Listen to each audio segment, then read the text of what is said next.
Welcome to J news. ముందుగా headlines చూద్దాం. కాకినాడ జిల్లా జగ్గంపేటలో ప్రజాగలం సభ. తన 40 ఏళ్ల ప్రస్థానంలో జగన్ వంటి నేతలు చూడలేదన్న బాబు అన్ని వ్యవస్థలను నిర్వీర్యం చేశాడని విమర్శలు. పెరుగు మీగడ మింగి ప్రజలకు మజ్జిగ నీళ్లు పోస్తున్నాడని ఆగ్రహం.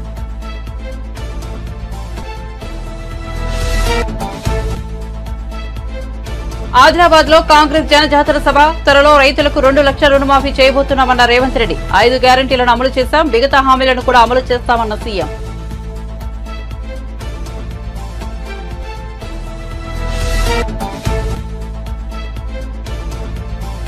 చిరంజీవిని ఎవరూ అవమానించలేదని సజ్జల స్పష్టీకరణ. ఆయన రాజకీయాల్లోకి రావాలనుకుంటే రావచ్చని వ్యాఖ్య. బ్యాంకులను మోసం చేసిన వారిని పక్కన కూర్చోబెట్టుకున్నారని విమర్శలు.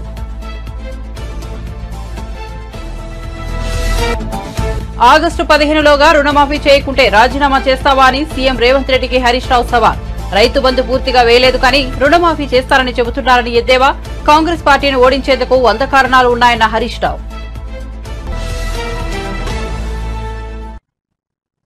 ఇక వార్త వివరాల్లోకి వెళ్తే తన 40 ఏళ్ల రాజకీయ జీవితంలో జగన్ వంటి నేతను ఎక్కడా చూడలేదని టీడీపీ అధినేత చంద్రబాబు అన్నారు. తన జోలికి రావాలంటే అందరూ భయపడతారని, కానీ ఇతడు సైకో కాబట్టి భయమేమీ లేకుండా ఏమైనా చేస్తాడని వ్యాఖ్యానించారు.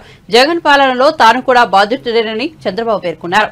చంద్రబాబు కాకినాడ జిల్లా జగ్గంపేటలో ప్రజాగలం సభకు హాజరయ్యారు. ఈ సందర్భంగా ఆయన ప్రసంగిస్తూ జగన్ చేసేదంతా విధ్వంసమేనని విమర్శించారు. ప్రజావేదిక కూల్చివేతతో మొదలుపెట్టి రాష్ట్రంలో ఏ వ్యవస్థను వదిలిపెట్టకుండా నిర్వీర్యం చేశారని మండిపడ్డారు. ఇంకో పక్క దోపిడీ. ఈ 3 విధానాలే జీవితాశయంగా పెట్టుకొని పనిచేస్తున్నాడు. అతను చూస్తే అహంకారం నెత్తికెక్కింది. ఆయనే శాశ్వతం అనుకుంటున్నాడు, దేవుని కంటే గొప్పోడు అనుకుంటున్నాడు. మనమందరం కూడా ఎందుకు పనికిరానాలో అనుకునే పరిస్థితికి వచ్చాడు. మనలందరినీ బానిసలు అనుకుంటున్నాడు. అసలే కోతికి కళ్ళు తాగింది, ముళ్ళు కొట్టింది. ఆ పరిస్థితిలో ఈ జగన్ ఉన్నాడని మీకు అందరికీ తెలియజేసి, అవునా కాదా? అవునా కాదా? ఇంకొక పక్క సొంత పార్టీ ఎమ్మెల్యేలను 5 ఏళ్లు ఎవరిని గెలవాల. మా తమ్ముడు చెప్పినట్టు అహంకారానికి తోడు సైకో కూడా. ఇంకేమైనా ఇబ్బంది ఉంది తమ్ముళ్ళు? ఏం చేస్తాడో తెలియదు. ఆ రాయితో మనల్ని కొడతాడు, వాళ్ళ చెల్లెళ్ళు కొడతాడు, వాళ్ళ తల్లిని కొడతాడు. కడాను ఫైనల్గా అతనే కొట్టుకునే పరిస్థితికి వస్తాడు. అది పిచ్చితనం. ఇంకో పక్క నేను అడుగుతున్నా మిమ్మల్ని, ఈరోజు మనందరం కూడా 5 ఏళ్లుగా మీరు ఒకసారి చూస్తే కొంతమంది వ్యక్తుల్లో సమాజంలో చాలా గౌరవం ఉంటుంది. ఈరోజు చిరంజీవి గారు ఉన్నారు, సినిమా యాక్టర్, పవన్ కళ్యాణ్ గారి సోదరుడు. ఒకప్పుడు ప్రజారాజ్యం పార్టీ పెట్టిన వ్యక్తి. సమాజంలో ఆయనకు గౌరవం ఉందా లేదా అని మిమ్మల్ని అడుగుతున్నా. ఆయనైతే గవర్నమెంట్ ఆఫ్ ఇండియా పిలిచి ఆయనకు పద్మవిభూషణ్ అవార్డు ఇచ్చారు. దేశంలోనే గౌరవించిన వ్యక్తి చిరంజీవి గారు అని చెప్పి నేను మీకు తెలియజేస్తున్నా. ఇంకో పక్క రాజమౌళి ఉన్నాడు. రాజమౌళి అయితే బాహుబలి సినిమా తీసి ప్రపంచానికే చాటిన వ్యక్తి. పక్కనే ప్రభాస్, బాహుబలి ప్రభాస్ కూడా. వీళ్ళందరినీ, సినిమా వాళ్ళందరినీ పిలిపించి ఒకప్పుడు నేను ఎంత గౌరవించానో చూసారా తమ్ముళ్ళు అని అడుగుతున్నా. ఇంటికి పిలిపించి అగౌరవంగా ప్రవర్తించి వాళ్ళు అవమానించిన నీచుడు ఈ జగన్మోహన్ రెడ్డి. అవునా కాదా అని మిమ్మల్ని అడుగుతున్నా. ఈరోజు మీరు ఒకసారి చూడండి, నిన్న మొన్న ఆయన పొగిడితే మనం అందరం సరెండర్ అయిపోతే మనం గొప్ప నాయకులం. కడాన సజ్జల లాంటి బ్రోకర్, పనికిరాని వ్యక్తి, ఎప్పుడూ ఎమ్మెల్యే కాని వ్యక్తి, సాక్షి ఆఫీసులో గుమస్తాగా పనిచేసిన వ్యక్తి చిరంజీవిని గురించి విమర్శించే పరిస్థితికి వచ్చాడంటే ఏం తమ్ముళ్ళు మీకు రోషం రాదా అని అడుగుతున్నా. ఇది న్యాయమా అని మిమ్మల్ని అడుగుతున్నా. అందుకనే మీకు ఒక్కసారి గుర్తుపెట్టుకోవాలి, వీళ్లకు బలుపు ఎక్కువైంది. బలుపు తగ్గించే శాస్త్రం మీ అందరి దగ్గర ఉంది తమ్ముళ్ళు. ఆ విషయం మీరు గుర్తుపెట్టుకోండి. ఎంత అహంకారం అంటే దళితుడిని చంపి డోర్ డెలివరీ చేసిన దుర్మార్గులు ఈ వైఎస్ఆర్ కాంగ్రెస్ నాయకులు. ఇంకొక పక్క నిన్న కూడా చూశారు. ఏపీ ప్రభుత్వ సలహాదారు సజ్జల రామకృష్ణారెడ్డి తాడేపల్లిలో మీడియా సమావేశం నిర్వహించారు. ఈ సందర్భంగా ఆయన మెగాస్టార్ చిరంజీవి అంశంపై స్పందించారు. చిరంజీవిని ఎవరూ అవమానించలేదని స్పష్టం చేశారు. ఆయన రాజకీయాల్లోకి రావాలనుకుంటే ఎవరూ అభ్యంతర పెట్టరని స్పష్టం చేశారు. చిరంజీవి గొప్ప సినిమా స్టార్ అని, కానీ ఆయన బ్యాంకులను మోసం చేసిన వారిని పక్కన కూర్చోబెట్టుకుని మాట్లాడుతున్నారని సజ్జల పేర్కొన్నారు. చెడు ఆలోచనలు చేసే వారి గురించి చిరంజీవి మాట్లాడడం ఆశ్చర్యం కలిగించిందన్నారు. ఆయనకి జగన్మోహన్ రెడ్డి గారి కేసు ఆయన ఎక్స్ప్లెయిన్ చేస్తాడు. నీది చెప్పు బాబు అని అడిగితే ఆయన చెప్పలేకున్నాడు.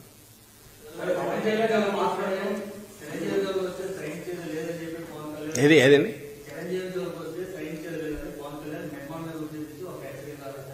నాకు నవ్వు వచ్చింది. నిన్న మీరు ఎవరన్నా వింటే నేనేమన్నా, ఎవరన్నా నన్ను వచ్చి చిరంజీవి గారు ఇట్లా అన్నారంటే శుభం మంచిది అన్నా. నేనేమన్నా శుభం మంచిది. ఇప్పుడు ఉన్న వాళ్ళకి తోడు ఇంకొకరు ఆయన కానీ ఇంకొకరు కానీ జాయిన్ అయినా నష్టం లేదు. మాకు కావాల్సిన పిక్చర్ క్లారిటీ మరింత వస్తుంది, కన్ఫ్యూజన్ ఉండదు. మా వరకు మేము కాన్ఫిడెంట్గా ఒకరం ఉన్నాము. అటువైపు ఇట్లాంటి రకరకాల ఆలోచనలు ఉండే వాళ్ళను ఫిగరేటివ్గా నేను పోల్చిన.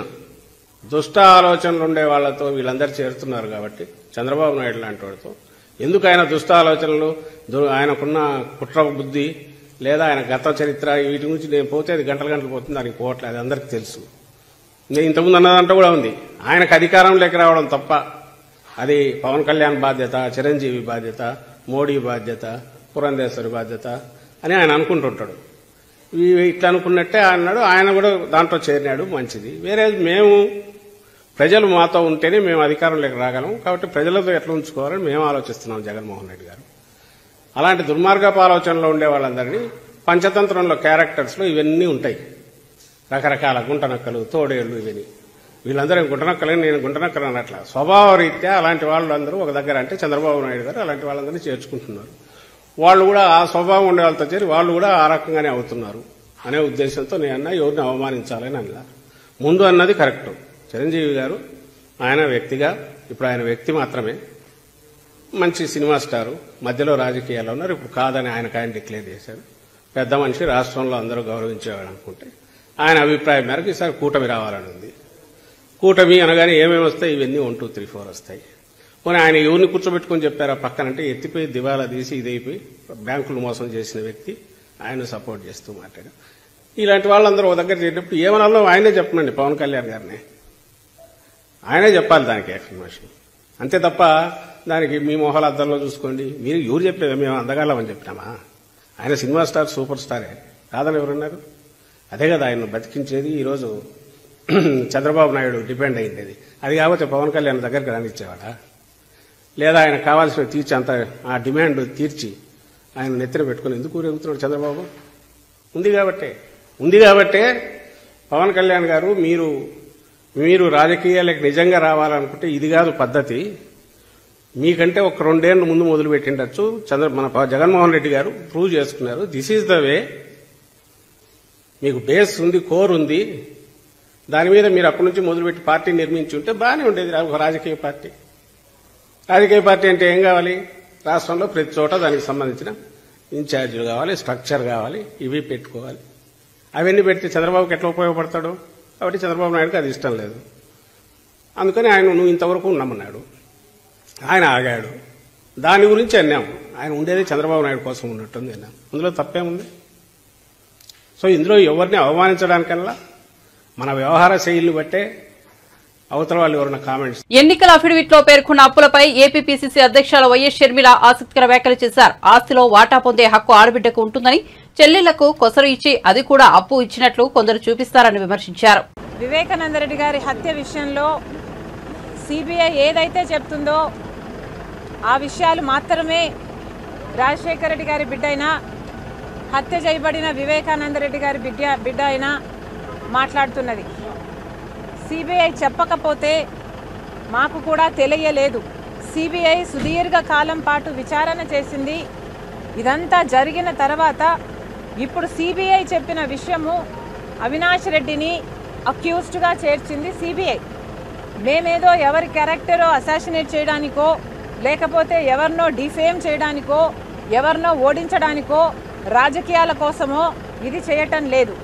కేవలం వివేకానంద రెడ్డి గారి ఆత్మకు ఈ రోజుటి వరకు న్యాయం జరగలేదు, శాంతి జరగలేదు కాబట్టే ఈరోజు ఇంతగా రాజశేఖర రెడ్డి బిడ్డ అయినా వివేకానంద రెడ్డి గారి బిడ్డ అయినా ఇంతగా నిలబడి కొట్లాడుతున్నాము అంటే ప్రజావేదికలో ప్రజా కోర్టులో ఈరోజు న్యాయం తెచ్చుకునే అవకాశం ఉంది కాబట్టి అడుగుతున్నాం.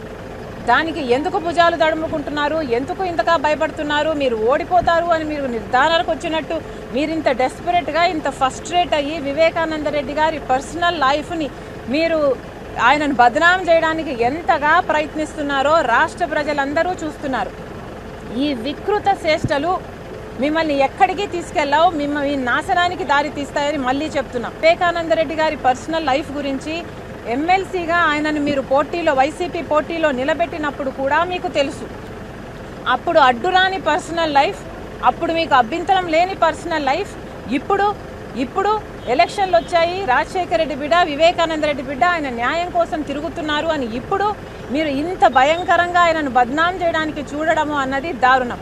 కానీ పబ్లిక్ సర్వెంట్స్గా ఉండడం మాకు ఇష్టమే, కానీ మేమేదో పబ్లిక్ ప్రాపర్టీ అయినట్టు పబ్లిక్ టాయిలెట్స్ అయినట్లు ట్రీట్ చేస్తే మాత్రం ఇది సరికాదు. అని ఇప్పుడు అవకాశం ఉంది కాబట్టి ప్రజా తీర్పులో అవకాశం మేము తెచ్చుకునే ఛాన్స్ ఉంది కాబట్టే ఈరోజు ప్రజా కోర్టుకు వచ్చింది రాజశేఖర రెడ్డి బిడ్డ అయినా వివేకానంద రెడ్డి బిడ్డ అయినా. అందులో తప్పేముంది అని అడుగుతున్నాం. జగన్మోహన్ రెడ్డి గారు నాకు అప్పిచ్చారు అని నా అఫిడవిట్లో చేర్చడం జరిగింది. జస్ట్ ఫర్ క్లారిఫికేషన్ సేక్, సమాజంలో నిజానికి ఏ చెల్లెలికైనా తన ఆస్తిలో తన వాటా ఏ అన్నైనా తనకు ఇచ్చేయాలి. ఎందుకంటే అది ఆ ఆడబిడ్డ హక్కు. ఇయ్యాల్సిన బాధ్యత అన్నకుంటుంది. మేనమామగా కూడా అది ఒక బాధ్యత. ఎందుకంటే తల్లి తర్వాత తల్లి స్థానంలో నిలబడేవాడు మేనమామ కాబట్టి. ఇది సహజంగా అందరూ పాటించే నియమం అయితే కొంతమంది చెల్లెలికి ఇవ్వాల్సిన ఆస్తి వాటాను ఏదో తమ వాటాగా భావించి తామేదో చెల్లెలికి గిఫ్ట్గా ఇస్తున్నాము అనంత బిల్డప్ ఇచ్చేవాళ్ళు కూడా ఈరోజు సమాజంలో లేకపోలేదు.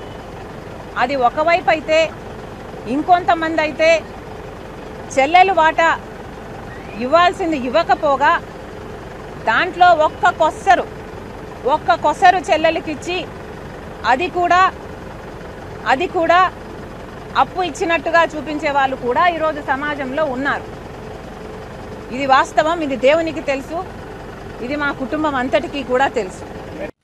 ముఖ్యమంత్రి రేవంత్ రెడ్డికి బీఆర్ఎస్ సిద్దిపేట ఎమ్మెల్యే హరీష్ రావు సవాల్ విసిరారు. ఆగస్టు 15లోగా 2 లక్షల రూపాయలు రుణమాఫీ చేస్తానని చెబుతున్నారని, ఆలోగా చేయకుంటే సీఎం పదవికి రాజీనామా చేస్తావా అని సవాల్ విసిరారు. సంగారెడ్డి జిల్లా కొండాపూర్లో బీఆర్ఎస్ ముఖ్య నాయకుల సమావేశంలో మాజీ మంత్రి మాట్లాడుతూ లోక్సభ ఎన్నికల్లో కాంగ్రెస్ పార్టీని ఎందుకు ఓడించారని రేవంత్ రెడ్డి ప్రశ్నిస్తున్నారని, కానీ వారిని ఓడించేందుకు 100 కారణాలు చూపిస్తామన్నారు. ఇచ్చిన హామీలను అమలు చేయకుంటే ప్రజలు ఓడించకుండా ఏం చేస్తారని ప్రశ్నించారు. కాంగ్రెస్ అంటేనే మోసం, నమ్మక ద్రోహం అని విమర్శించారు. రేవంత్ రెడ్డి సంస్కారం లేకుండా మాట్లాడుతున్నారని ఆగ్రహం వ్యక్తం చేశారు. మీరిచ్చిన గ్యారంటీలనే మీకు భస్మాసురహస్తం అవుతాయని హెచ్చరించారు. కాంగ్రెస్ అంటే కరెంటు కోతలని ఎద్దేవా చేశారు. కనీసం ఎంఎస్పీకి కూడా వడ్లు కొనక రైతుల ఉసురు పోసుకున్నందుకు ఇవాళ రాష్ట్రంలోని రైతులందరూ కాంగ్రెస్ పార్టీని ఓడించాలనుకుంటున్నారు. 6 గ్యారంటీల్లో మొదటి హామీ మహాలక్ష్మి పథకం. మహాలక్ష్మి పథకం కింద రాష్ట్రంలోని 1,42,00,000 మంది మహిళలకు 2,500 రూపాయలు ఇస్తానని నమ్మించి మోసం చేసినందుకు మిమ్మల్ని ఓడించాల్సిన అవసరం ఉంది. కళ్యాణ లక్ష్మి పథకం కింద 1,00,000 రూపాయలతో పాటు తులం బంగారం ఇస్తానని మహిళల్ని మోసం చేసినందుకు ఇవాళ మిమ్మల్ని ఓడించాల్సిన అవసరం ఉంది. నిరుద్యోగ భృతి కింద 4,000 రూపాయలు ఇస్తామని ఎన్నికల ముందు ప్రియాంక గాంధీ గారితో చెప్పించి రేవంత్ రెడ్డి గారు చెప్పి మేనిఫెస్టోలో పెట్టి అసెంబ్లీలో మేము మాట ఇయ్యలేదని తప్పించుకుంటున్నందుకు మిమ్మల్ని ఓడించాలి. 2,000 పెన్షన్ ను 4,000 రూపాయలకు పెంచుతామని అవ్వా తాతలను అక్క చెల్లెలను ఊరించి ఓట్లేసుకొని అవ్వా తాతలకు ఎగనామం పెట్టి అక్క చెల్లెలను మోసం చేసినందుకు ఇవాళ కాంగ్రెస్ పార్టీని ఓడించాలి. కరెంటు కోతలు మళ్లీ తెచ్చి రైతుల మోటార్లు గాలి అప్పుల పాలయ్యేందుకు కారణమైనందుకు కాంగ్రెస్ పార్టీని ఓడించాలి. పంటలు ఎండుతున్నా సాగునీరు ఇవ్వలేక రైతుల ఉసురు పోసుకున్నందుకు, పంటలు ఎండబెట్టినందుకు మిమ్మల్ని ఓడించాలి.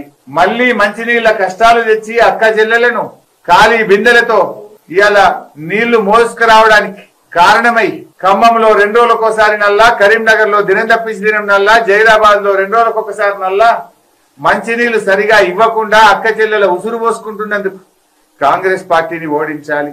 అకాల వర్షాలు పడి వడగళ్ల వానతో పంటలు నష్టపోయిన రైతులను నష్టపరిహారం ఇవ్వకుండా రైతులను నిర్లక్ష్యం చేసినందుకు కాంగ్రెస్ పార్టీని ఓడించాలి. తెలంగాణ ప్రజలను గాలి కొదిలేసి ఢిల్లీకి చక్కర్లు కొడుతున్న మీ నిర్వాకాన్ని చూసి మిమ్మల్ని ఓడించాలనుకుంటున్నారు. ప్రభుత్వ ఉద్యోగులకు అధికారంలోకి రాగానే 3 డిఏలు ఇస్తామని మాట ఇచ్చి మేనిఫెస్టోలో పెట్టి ఉపాధ్యాయ ఉద్యోగులను మోసం చేసినందుకు మిమ్మల్ని ఓడించాలి.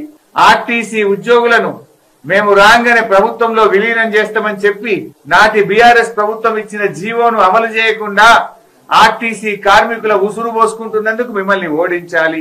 జిల్లాల సంఖ్య తగ్గిస్తామని చెప్పి కమిషన్ ను ఏర్పాటు చేస్తా అని మా ఉన్న జిల్లాలను ఊడగొడుతా అని చెప్పినందుకు మిమ్మల్ని ఓడించాలి. ప్రభుత్వ దవాఖానాల్లో డెలివరీలు తగ్గినాయి, కేసీఆర్ కిట్లు బంద్ చేసి గర్భిణీ స్త్రీల ఉసురు పోసుకుంటున్నందుకు మిమ్మల్ని ఓడించాలి. రెసిడెన్షియల్ స్కూళ్లలో, ప్రభుత్వ హాస్టళ్లలో దళిత పిల్లలు ఆత్మహత్య చేసుకుంటున్నారు. ప్రతిరోజు ఫుడ్ పాయిజన్ తో, వాంతులు విరేచనాలతోని దవాఖానాల పాలైతున్నందుకు SC, ST, BC, minority residential స్కూళ్లను నిర్లక్ష్యం చేసి పేద పిల్లల ఉసురు పోసుకుంటున్నందుకు మిమ్మల్ని ఓడించాలి. మీ హయాములో రోజు రోజుకు పెరుగుతున్న రైతు ఆత్మహత్యలు, పెరుగుతున్న ఆటో కార్మికుల ఆత్మహత్యలు, చనిపోయిన రైతులను గాని ఆటో కార్మికులను గాని ఒక్కనాడు పరామర్శించినందుకు, కనీసం పట్టించుకోనందుకు, పెరుగుతున్న రైతు ఆత్మహత్యలకు నిరసనగా ఆటో కార్మికుల జీవితాలను రోడ్డు మీదకి తెచ్చినందుకు నిన్ను, నీ ప్రభుత్వాన్ని ఓడించాలి. ప్రజా పాలన అని చెప్పి ప్రతిరోజు ప్రజల్ని కలుస్తా అని చెప్పి గద్దెనెక్కిన తర్వాత ఒక్కనాడు ప్రజల్ని కలిసినవు, మళ్ళా తెల్లారికెళ్ళి ప్రజల్ని కలిసిన పాపాన పోలేదు. నీ పార్టీ నాయకులు వి హనుమంతరావు, మోతుకుపల్లి నరసింహులే 15 రోజులైనా మా ముఖ్యమంత్రి అపాయింట్మెంట్ ఇస్తలేడు, మమ్మల్ని కలుస్తలేడు అని చెప్తున్నారు. అంటే ప్రజా పాలనను గాలి కొదిలేసి ముఖ్యమంత్రి అయిన తర్వాత ప్రతిరోజు ప్రజల్ని కలుస్తా అని మాట తప్పినందుకు నిన్ను ఓడించాల్సినటువంటి అవసరం ఉంది. మెడల పేగులు వేసుకుంటా, మానవ బాంబులవుతా, లాగుల తొండలిడిస్తా, నీ కనుగుడ్లతో గోటీలాడుతా, బట్టలు ఉడదీసి ఉరికిచ్చి కొడతా, నీ డ్రాయర్ ఉడవిక్తా అని చిల్లర మాటలు మాట్లాడి ముఖ్యమంత్రి పదవి యొక్క స్థాయిని తగ్గించినందుకు, నోటికొచ్చినట్టు మాట్లాడుతూ ఈ రాష్ట్ర గౌరవాన్ని తగ్గిస్తున్నందుకు నిన్ను ఓడించాలి. ఇట్లా చెప్పుకుంటూ పోతే 100 కారణాలు ఉన్నాయి రేవంత్ రెడ్డి గారు. నిన్ను ఎందుకు ఓడించాలని చెప్పడానికి కొన్ని 100 కారణాలు ఉన్నాయి. జనసేన అధినేత పవన్ కళ్యాణ్ కు పిచ్చి బాగా ముదిరినట్లు కనిపిస్తోందని వైఎస్ఆర్సీపీ ఎమ్మెల్యే గ్రంథి శ్రీనివాస్ అన్నారు. పవన్ వాడుతున్న భాష రెచ్చిపోవడం పిచ్చికి సంబంధించిన లక్షణమని ఎద్దేవా చేశారు. భీమవరం సభలో పవన్ వ్యాఖ్యలకు సోమవారం ప్రెస్ మీట్ లో గ్రంథి కౌంటర్ ఇచ్చారు. చూస్తుంటే పిచ్చి బాగా ముదిరినట్టుగా కనిపిస్తుంది. ఎందుకంటే ఆల్రెడీ గతంలో ఆయన మాట్లాడే విధానం కానీ, ఆయన భాష కానీ, లేకపోతే ఆయన ఊగిపోవడం కానీ, ఆ రెచ్చిపోవడం కానీ, ఈ లక్షణాలన్నీ కూడా ఏంటంటే అది ఒక పిచ్చికి సంబంధించిన లక్షణాలే. చూస్తూ ఉంటాం, ఎవరైనా ఆ రకంగా బయట ఎవరన్నా మాట్లాడుతుంటే వీటికి ఏమన్నా పిచ్చెక్కింది ఏంట్రా అని అనుకుంటాం. మరి ఈ రకంగా బాగా పిచ్చి ముదిరిపోయిన వ్యక్తిని తప్పనిసరిగా వైద్యం చేస్తే బాగుంటుంది అని చెప్పినప్పటికీ కూడా మరి పవన్ కళ్యాణ్ గారు ఎవరి మాట వింటున్నాడో లేదో తెలీదు, లేకపోతే ఆయనకి చూపించారో లేదో తెలీదు. ముఖ్యంగా వాళ్ళ అన్నగారు చిరంజీవి గారు కూడా నా తమ్ముడి పక్షాన్నే నిలబడతాను అని చెప్పి నిన్న మొన్న స్టేట్మెంట్లు కూడా చూసాం.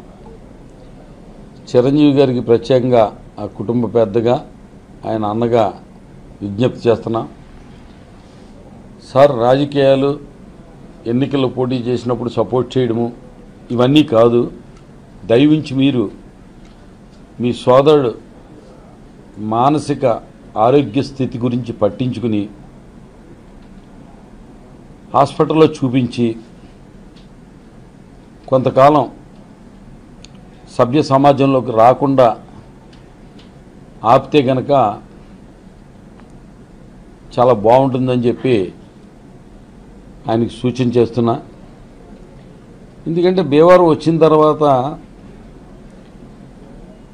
ఆయన మాట్లాడిన భాష జగన్మోహన్ రెడ్డి గారి గురించి, ముఖ్యమంత్రి గారి గురించి బ్లేడ్ బ్యాచ్ అని లేదా కడప బాంబులని, మీరు రండి దమ్ముంటే ఏ సెంటర్ ఇస్తావో సెంటర్కి నేను ఒక్కడనే వస్తాను సింగిల్గా అని నాకు సవాల్ చేయడం, నన్ను ఒక రౌడీగా పోల్చడం, ఇవన్నీ చాలా విచిత్రమైన ఆయన మానసిక స్థితిని తెలియజేస్తున్నాయి. ఎందుకంటే మేమంతా బాగానే ఉన్నాం మామూలుగా, ఆయన వచ్చి కడప నుంచి బాంబులు తెచ్చుకుంటావా, నీ బ్లేడ్ బ్యాచ్ని తెచ్చుకుంటావా, ఏ సెంటర్ ఇస్తావు, ఏ సెంటర్కి రమ్మంటావు, అలాగే జగన్మోహన్ రెడ్డి గారు రౌడీ నేను రౌడీ అన్నట్టుగా మాట్లాడుతుంటే అసలు ఇక్కడ ఈ భాషను బట్టి చూస్తుంటే ప్రజలకి స్పష్టంగా అర్థమవుతుంది రౌడీ బ్యాచ్, రౌడీ ఎవరు అన్నది. రౌడీ భాష మాట్లాడుతుంది ఎవరు? పవన్ కళ్యాణ్ గారు. తన మాటలను ప్రజలు నమ్మడం లేదని ముఖ్యమంత్రి రేవంత్ రెడ్డి దేవుళ్ల మీద ప్రమాణం చేస్తున్నారని బీజేపీ శాసనసభ పక్ష నేత ఏలేటి మహేశ్వర్ రెడ్డి అన్నారు. తాను వివిధ అంశాలపై ముఖ్యమంత్రికి బహిరంగ లేఖ పంపిస్తున్నానని పేర్కొన్నారు. సోమవారం ఆయన మీడియాతో మాట్లాడుతూ రాష్ట్రంలో కరువు కాటకాలు తీవ్రంగా ఉన్నాయన్నారు. వరి ధాన్యాన్ని కొనుగోలు చేయకపోవడంతో రైతులు తీవ్ర ఇబ్బందులు పడుతున్నారన్నారు. కౌలు రైతులు సహా రాష్ట్ర రైతాంగానికి 90,000 కోట్లు ఖర్చు పెట్టే స్తోమత ప్రభుత్వానికి ఉందా అని నిలదీశారు. ఎన్ని లక్షల మంది దేవుళ్ళ మీద ఒట్టు పెట్టుకోవాల్సి వస్తుంది. పోషమ్మ ఏ ఊరికో దావురిని ఒప్పియాలంటే ప్రతి ఊరూర పోయేసి పోషమ్మల మీద మైసమ్మ మీద ఒట్టు పెట్టుకునే పరిస్థితి వస్తుంది. ఈరోజు ప్రజలు నిన్ను నమ్ముతలేరు కాబట్టే నువ్వు ఈ రకంగా ఒట్ల బాగోద్దని పెట్టుకున్నావు కదా. మరి కేవలం రుణమాఫీ మీద ఒట్టు పెట్టుకుంటే మిగిలిన హామీలు గట్టు మీద పెట్టినవా? మిగిలిన హామీల సంగతి ఏమని చెప్పి నేను ప్రశ్నిస్తూ ఉన్నాను. ఈరోజు ఒక్కసారి మీరు ఆలోచన చేస్తే ముఖ్యమంత్రి గారికి నేను ఈరోజు ఒక బహిరంగ లేఖను కూడా మీ ద్వారా నేను పంపించడం జరుగుతున్నది. బహిరంగ లేఖలో చాలా స్పష్టంగా నేను అడుగుతా ఉన్నాను. కేవలం రైతులకు సంబంధించినటువంటి మీరు ఇచ్చినటువంటి హామీలు కౌలు రైతులకు కాకుండా 80,000 కోట్లు, కౌలు రైతుల్ని కలుపుకుంటే 90,000 కోట్లు. ఈరోజు మీరు ఇప్పిస్తామన్నటువంటి 3 లక్షల వడ్డీ లేని రుణాల సంగతి కూడా తీసుకుంటే 1,00,000 కోట్ల రూపాయలు కావాలా? మరి 1,00,000 కోట్ల రూపాయలు కేవలం ఒక వ్యవసాయ రంగానికి నువ్వు ఖర్చు పెట్టేటువంటి స్తోమత ఈ రాష్ట్ర ప్రభుత్వానికి ఉన్నదా? ముందు నువ్వు వైట్ పేపర్ని రిలీజ్ చేయాలి. నువ్వు గతంలో రిలీజ్ చేసిన వైట్ పేపర్ ప్రకారం ఈ రాష్ట్రంలో కనీసం ఇచ్చిన హామీలు కదా ఉన్నటువంటి సంక్షేమ కార్యక్రమాలు ముందుకు తీసుకెళ్ళడానికే మీ దగ్గర నిధులు లేనప్పుడు ఈ రకంగా మీరు కేవలం వ్యవసాయ రంగానికి సంబంధించిన 1,00,000 కోట్లు ఎక్కడి నుంచి మీరు జమ చేస్తారు? అదే మాదిరిగా మీరు ఇష్టమైనటువంటి పెన్షన్లు 4,000 రూపాయలు వృద్ధాప్య పెన్షన్ల విషయంలో నిధులు ఎక్కడి నుంచి సమకూరుస్తారు? అది కాకుండా నిరుద్యోగులకు మీరు ఇచ్చినటువంటి మాట సంగతి ఏంది? విద్యార్థులకు మీరు ఇస్తామన్నటువంటి మాట సంగతి ఏంది? అమ్మాయిలకు స్కూటీలు ఇస్తామన్నటువంటి మాట సంగతి ఏంది? పెళ్లిల్లో తులం బంగారము ప్లస్ 1,00,000 రూపాయలు ఇస్తామన్నటువంటి మాట సంగతి ఏంది? ఈరోజు ప్రజలు ఎదురు చూస్తూ ఉన్నారు. ఇంకా నువ్వు ఎప్పుడు కళ్యాణ లక్ష్మి ఇస్తావో వాటితో పాటు తులం బంగారం వస్తుందో అని. వివేక హత్య కేసులో సునీతతో తాను చీకటి ఒప్పందం చేసుకున్నానని అవినాష్ రెడ్డి నిరూపిస్తే జైలుకు వెళ్లడానికి తాను సిద్దమేనని వివేక కేసులో అప్రూవర్ దస్తగిరి సవాల్ విసిరారు. అవినాష్ రెడ్డి నిరూపించలేకపోతే జైలుకు వెళ్లడానికి ఆయన సిద్దమా అని ప్రశ్నించారు. వివేక కేసులో హంతకుడు బయట తిరుగుతున్నాడని జగన్మోహన్ రెడ్డి మాట్లాడారని దస్తగిరి తప్పుపట్టారు. హత్య చేయించింది ఎవరో జగన్, అవినాష్ రెడ్డి, భాస్కర్ రెడ్డి, శివశంకర్ రెడ్డికి తెలియదా అని ప్రశ్నించారు. ఈ నెల 25న జగన్ నామినేషన్ వేస్తుండటంతో తాను నామినేషన్ వేయడం కుదరదని అధికారులు చెప్పడంపై ఆయన మండిపడ్డారు. ఈ మధ్యకాలంలో జగన్మోహన్ రెడ్డి సిద్ధం అనే సభ పెట్టుకుని ప్రొద్దుటూరులో మాట్లాడడం జరిగింది. ఆ మాట్లాడే విధానం నేను చూసినా కూడా అయితే జగన్మోహన్ రెడ్డి నిస్సిగ్గుగా 5 ఏళ్ల గమ్ము నుండి ఈరోజు ప్రజల ముందుకొచ్చి వివేకానంద రెడ్డి గారి కేసు హత్య గురించి కేసు గురించి మాట్లాడడం జరుగుతూ ఉంది.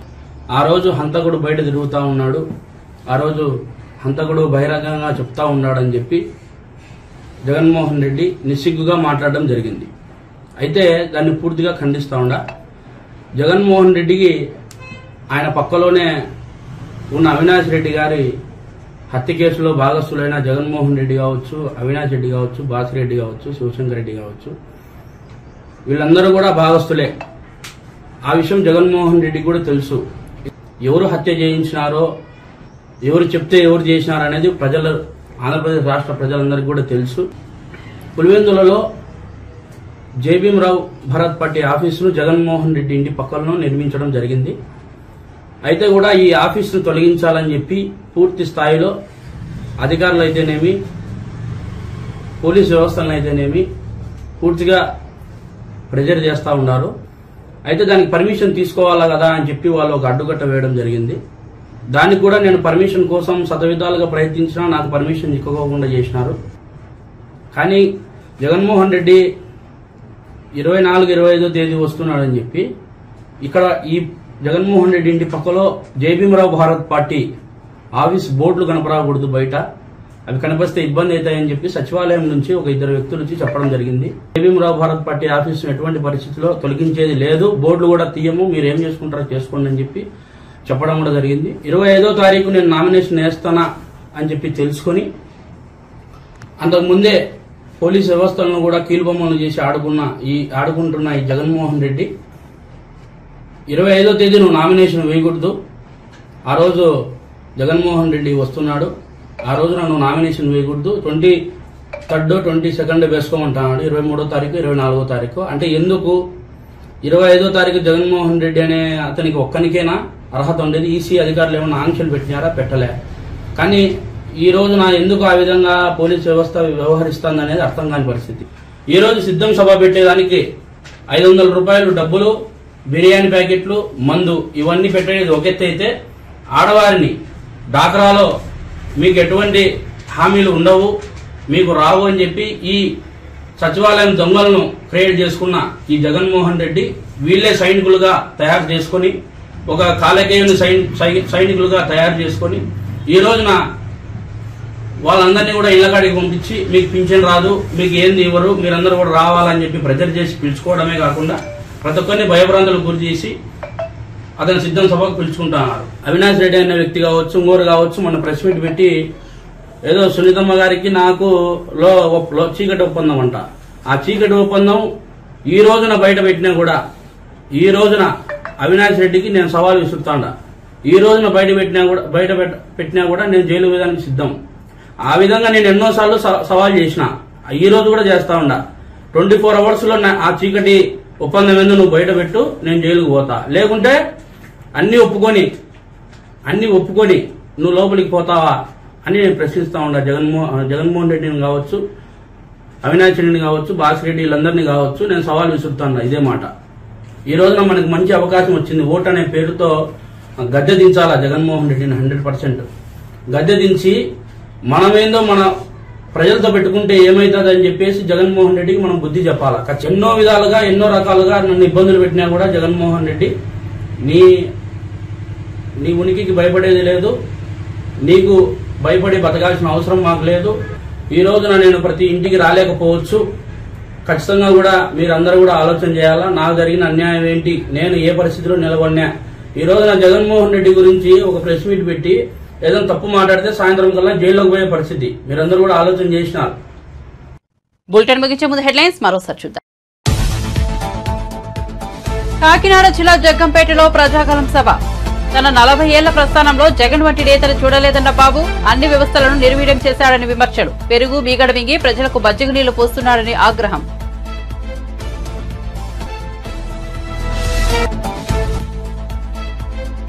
ఆదిలాబాద్ లో కాంగ్రెస్ జనజాతర సభ. త్వరలో రైతులకు 2 లక్షల రుణమాఫీ చేయబోతున్నామన్న రేవంత్ రెడ్డి. 5 గ్యారంటీలను అమలు చేశాం, మిగతా హామీలను కూడా అమలు చేస్తామన్న సీఎం.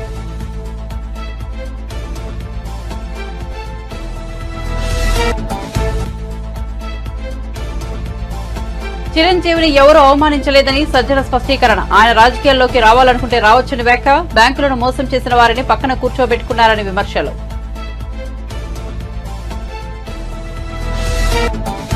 ఆగస్టు 15లోగా రుణమాఫీ చేయకుంటే రాజీనామా చేస్తావా అని సీఎం రేవంత్ రెడ్డికి హరీష్ రావు సవాల్. రైతు బంధు పూర్తిగా వేయలేదు కానీ రుణమాఫీ చేస్తారని చెబుతున్నారని ఎద్దేవా. కాంగ్రెస్ పార్టీని ఓడించేందుకు 100 కారణాలు ఉన్నాయన్న హరీష్ రావు.